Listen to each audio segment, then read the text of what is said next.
Sahara, pourquoi les pourparlers de Genève risquent de faire pchit.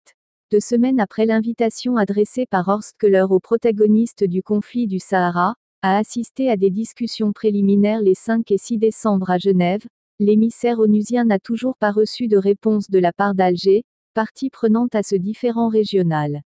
Décryptage. L'ultimatum fixé par Horst Köhler aux protagonistes du conflit pour confirmer leur participation aux discussions préliminaires, annoncées pour les 5 et 6 décembre prochains à Genève, expirera le 20 octobre courant. Le Maroc a été le premier à répondre favorablement à l'invitation de l'émissaire onusien, 2 octobre, suivi du Front Polisario, 3 octobre. Alger, parrain du front séparatiste, qu'elle abrite sur son sol, soutient financièrement et militairement, n'a toujours pas répondu à l'offre de dialogue faite par l'envoyé personnel du SG de l'ONU. Nouakchott, invité à titre d'observateur, n'a pas non plus répondu, présent, à ces discussions censées remettre à plat les divergences en perspective de la relance du processus de Manassé, bloqué depuis 2012. À 5 jours de l'expiration de l'ultimatum de Horst Köhler, aucun indice positif n'est donc envoyé par le voisin de l'Est.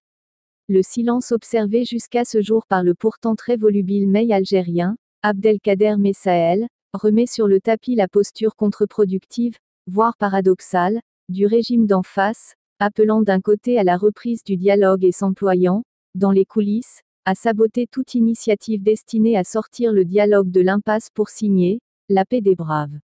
À moins d'un revirement de dernière minute, rien ne garantit la participation d'Alger aux pourparlers de Genève, destination médicale privilégiée du président Abdelaziz Bouteflika.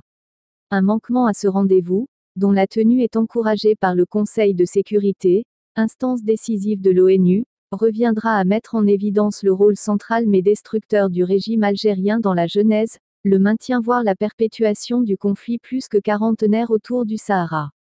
Face à ces postures stériles, hypothéquant l'avenir de toute la région, le Conseil de sécurité est appelé à faire preuve de davantage de fermeté pour amener Alger à prendre ses responsabilités et à contribuer réellement au règlement de ce différend, dont elle ne peut continuer de tirer les ficelles sans exposer la région au risque de déstabilisation.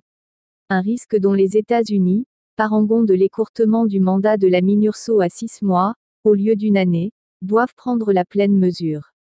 Les États-Unis, autant que les autres membres influents du Conseil de sécurité, doivent prendre conscience de la dimension régionale du conflit. Le Polisario n'est en fait qu'un instrument aux mains d'Alger pour tenter de nuire aux intérêts du Maroc, à leur tête l'intégrité territoriale du royaume.